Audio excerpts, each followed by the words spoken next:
Hello everyone, एक बार फिर से स्वागत है आपका डीप स्ट्रेंथ जोन में। काफ़ी दिनों से बहुत ज़्यादा तेज़ बारिश हो रही थी। बारिश जो है रुकने का नाम ही नहीं ले रही, जिसमें हमारे पंजाब को काफ़ी भारी नुकसान हुआ। कई पंजाब के लोग घरों से बेघर हो गए, तो उनके लिए हम प्रे करते हैं कि जल्दी से जल्दी सब कुछ ठीक हो जाए। इसी के साथ फिंगरप्रिंट करके हम जिम में एंटर हुए। इसी के साथ हम पहुंच चुके थे जिम के फर्स्ट फ्लोर पर। यहाँ पर आकर हमने अपनी बॉडी को चार्ज करने के लिए प्री वर्कआउट लिया। वैसे मैं आपको बता दूं कि मैं प्री वर्कआउट GNC का यूज़ करता हूँ। ऑरेंज फ्लेवर होता है जो मुझे काफ़ी पसंद है। यहाँ पर एक सीन क्रिएट हो गया था।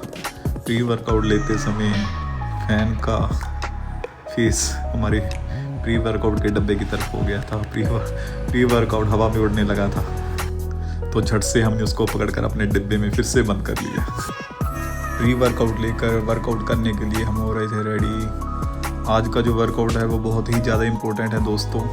आज हम अपनी लोअर बॉडी ट्रेन करेंगे, तो शूज़ पहनकर हम हो चुके थे रेडी। तो आइए, वर्कआउट करने से पहले हम फुल बॉडी वार्म अप करेंगे। तो पहले वाली वीडियो में हमने बताया था आपको कि वार्म अप क्यों ज़रूरी होता है कोई भी एक्टिविटी को परफॉर्म करने से पहले।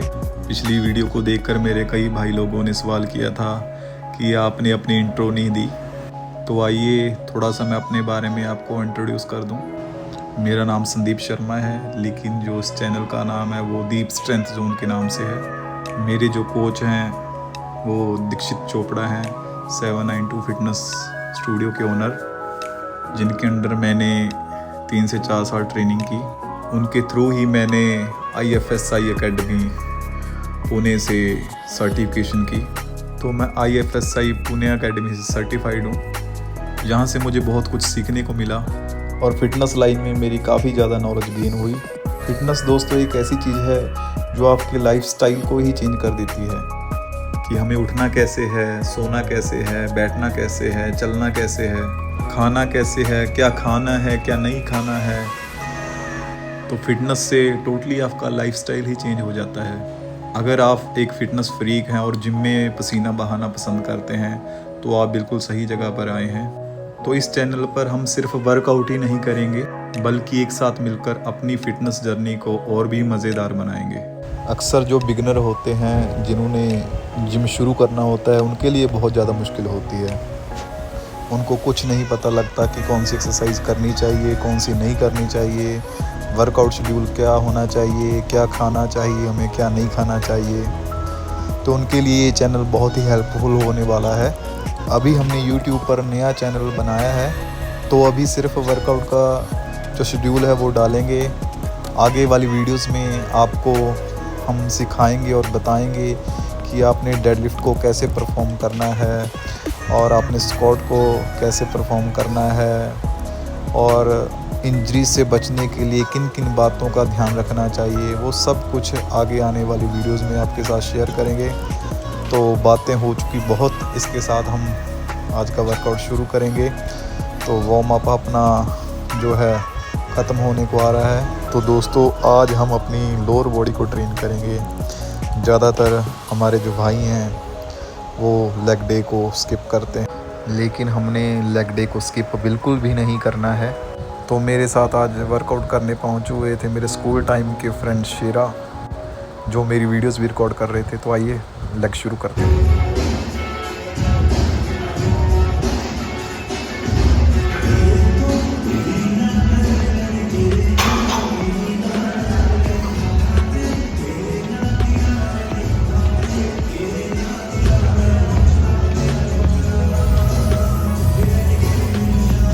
इसी के साथ सबसे पहले हमने परफॉर्म की बैक स्क्वाट बारबल पर करते हुए आपके जो शूज़ हैं बिल्कुल फ्लैट होने चाहिए। अगर हम मूवमेंट के बारे में बात करें तो दोस्तों ये बायोलैटरल बारबल पर स्ट्रक्चरल मूवमेंट हो रही है। तो अब आप मेरे से पूछोगे कि ये स्ट्रक्चरल मूवमेंट क्या होती है। तो जिस एक्सरसाइज को करते हुए लोड हमारी स्पाइन के ऊपर हो तो उसे स्ट्रक्चरल मूवमेंट कहा जाता है दोस्तों। तो 40 kg के वेट के साथ हमने बैक स्क्वाट परफॉर्म करनी शुरू की। इसके बाद अगले सेट में मैंने 20 kg वेट और ऐड किया और अपना जो सेकंड सेट है वो शुरू किया। तो शुरू के जो कुछ सेट होते हैं बैक स्क्वाट के, उसमें मैं रेपिटेशन की तरफ ज़्यादा ध्यान नहीं देता, क्योंकि मैं मैक्सिमम वेट की तरफ जाता हूँ।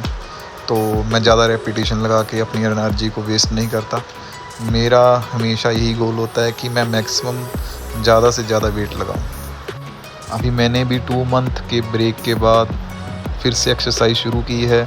तो स्ट्रेंथ जितनी होनी चाहिए उतनी अभी मेरे में नहीं है, लेकिन धीरे धीरे थोड़े दिनों में प्रोग्रेशन करेंगे तो स्ट्रेंथ वहाँ तक पहुँच जाएगी कुछ ही दिनों में। और 20 kg वेट मैंने इसमें और ऐड किया। देन मेरा तीसरा सेट शुरू किया, उसके बाद फिर 20 kg ऐड करके मैंने अपना 4th सेट जो है शुरू किया। देन इसके बाद 20 kg वेट और ऐड करके मैंने अपना 5th सेट शुरू किया दोस्तों।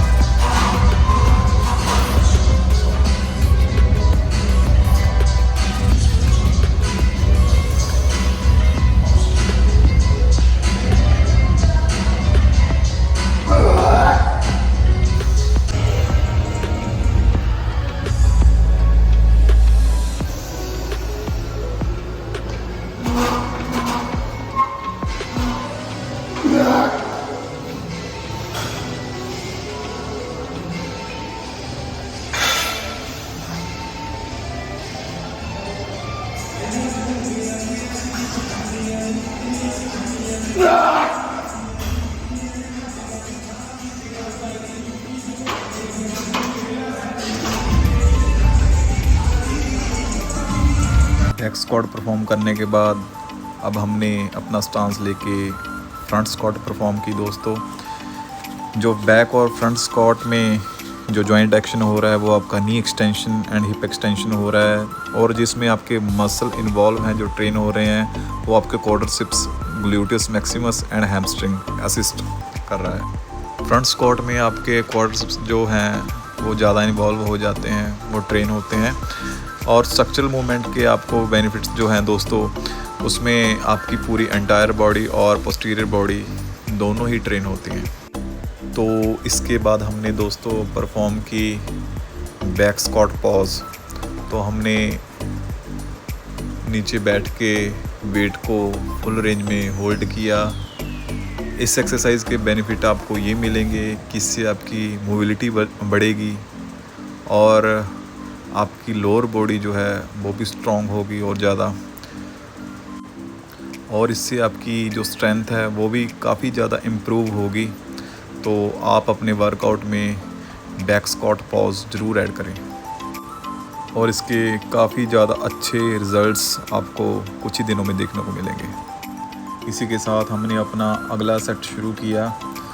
सिंगल लेग कर्ल लगानी शुरू की। इसमें दोस्तों जॉइंट एक्शन जो हो रहा है वो नी फ्लेक्शन हो रहा है, नी आपकी फ्लेक्शन में जा रही है, और इसमें जो आपका टारगेट मसल है वो आपका हैमस्ट्रिंग्स ट्रेन हो रहे हैं इस एक्सरसाइज में। तो ये एक्सरसाइज हमारी लोअर बॉडी के लिए बहुत ही ज़्यादा ज़रूरी है दोस्तों। तो आप जिस दिन लोअर बॉडी ट्रेन करते हैं तो अपने हैमस्ट्रिंग्स को ज़रूर ट्रेन करें। और अगर आप सिंगल लेग कर्ल परफॉर्म करोगे तो इससे आपको और भी ज़्यादा बेनिफिट्स मिलेंगे, क्योंकि हमारी जो बॉडी का पार्ट होते हैं कोई भी एक जैसे नहीं होते। अगर एक पार्ट में हमारे जान ज़्यादा होती है तो एक में कम होती है। अगर आप राइटी हो तो आपके राइट लेग में जान ज़्यादा होगी, और अगर आप लेफ़्टी हो तो आपके लेफ़्ट लेग में जान ज़्यादा होगी। अगर आप बायोलैटरल मूवमेंट करोगे तो उससे ये होगा कि आपके दोनों साइड एक समय में एक साथ वेट को उठा रही होती हैं, तो हमें पता नहीं लगता कि हमारा कौन सा पार्ट वीक है कौन सा स्ट्रॉन्ग है।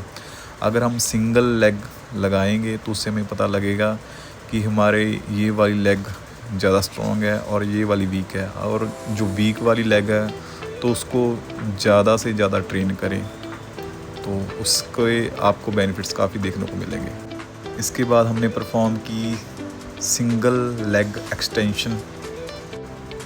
दोस्तों इसके भी काफ़ी बेनिफिट्स हैं। तो इसका भी जो टारगेट मसल है वो क्वाड्रिसेप्स हैं। तो क्वाड्रिसेप्स को ट्रेन करने के लिए इसके भी हमने 3 से 4 सेट लगाए दोस्तों। लेकिन अगर आप बारबल पर फ्रंट स्क्वाट परफॉर्म कर रहे हो अच्छे तरीके से तो आपको इस एक्सरसाइज की ज़रूरत नहीं है दोस्तों। इसके बाद हमने परफॉर्म की स्टैंडिंग काफ रेजेस। इस एक्सरसाइज में जो जॉइंट एक्शन हो रहा है दोस्तों वो प्लांटर फ्लेक्शन हो रहा है और इससे जो आपका मसल्स ट्रेन हो रहे हैं वो गैस्ट्रोसरीमियस मसल है, इस एक्सरसाइज से वो आपका ट्रेन हो रहा है दोस्तों। अपने लोअर बॉडी वाले वर्कआउट शेड्यूल में इस एक्सरसाइज को ज़रूर ऐड करें दोस्तों। अगर आप ये एक्सरसाइज नहीं करते हो तो ये अपने काफ के लिए बहुत ही ज़्यादा ज़रूरी है एक्सरसाइज। तो नेक्स्ट एक्सरसाइज हमने परफॉर्म की दोस्तों सीटेड काफ रेज। इसमें जो हमारा मसल स्ट्रेन हो रहा है वो सोलिस है, तो ये एक्सरसाइज भी ज़रूरी है बहुत ज़्यादा। लेकिन अगर आप स्टैंडिंग काफ लगा रहे हो तो सीटेड काफ के बिना आपका चल जाएगा। अगर आप सीटेड काफ लगा रहे हो तो स्टैंडिंग काफ का नहीं चलेगा, तो स्टैंडिंग काफ ज़रूरी है अगर सीटेड काफ आप नहीं भी लगाते तो। इसके बाद हमने नेक्स्ट एक्सरसाइज की दोस्तों टो रेज। इस एक्सरसाइज में जो जॉइंट एक्शन हो रहा है दोस्तों वो डोर्सिफ्लेक्शन हो रहा है और इस एक्सरसाइज में हमारा टिबियालिस एंटीरियर मसल जो है ट्रेन हो रहा है दोस्तों। ये एक्सरसाइज भी बहुत ज़्यादा ज़रूरी है, ये एक्सरसाइज भी अपने वर्कआउट शेड्यूल में ज़रूर ऐड करें। लंजस की वीडियो जो थी हमारी वो हम अपलोड नहीं कर पाए, तो नेक्स्ट जो शेड्यूल होगा लोअर बॉडी का तो उसमें लंजस की वीडियो ज़रूर डालेंगे। तो इसी के साथ आज की लोअर बॉडी एक्सरसाइज का हमारा ये लास्ट सेट था दोस्तों। लेग्स वर्कआउट कंप्लीट होने के बाद हमने स्ट्रेचिंग शुरू की दोस्तों। सबसे पहले हमने नेक को स्ट्रेच किया। 5 से 6 स्ट्रेच होते हैं जिनके साथ हमारी पूरी बॉडी स्ट्रेच हो जाती है।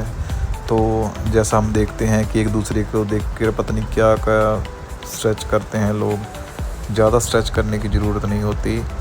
तो 5 से 6 स्ट्रेच ऐसे होते हैं, आप देख लो, तो जिनसे आपकी पूरी इंटीरियर बॉडी, पोस्टीरियर बॉडी और लेटरल जितने भी बॉडी के पार्ट हैं सब स्ट्रेच हो जाते हैं, लोअर और अपर बॉडी के। मैं प्योर वेजिटेरियन हूँ दोस्तों, विदाउट स्टीरॉइड्स हूँ।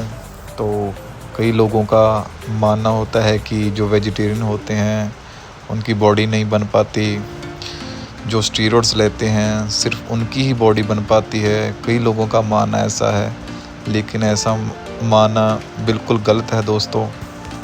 स्टीरॉइड्स लेना बॉडी बिल्डिंग की एक नीड है दोस्तों, लेकिन फिटनेस और बॉडी बिल्डिंग एक अलग अलग चीज़ है। पहले तो आपको ये समझना पड़ेगा कि यहाँ पर हम बॉडी बिल्डिंग नहीं कर रहे हैं, और नेचुरल वे में आप जो एक बॉडी बिल्डर होता है उसके कंपैरिजन आप अपनी उतनी बॉडी या उतने बड़े मसल नहीं बना पाओगे, ये बात बिल्कुल सच है।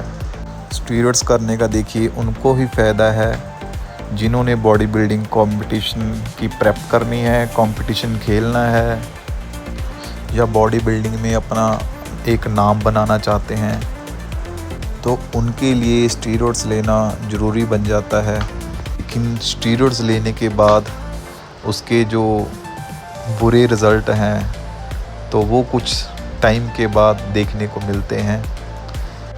तो अगर आप बॉडी बिल्डिंग में नहीं जाना चाहते तो मेरी तो सजेशन यही है, तो आप स्टीरॉइड्स को अवॉइड करें।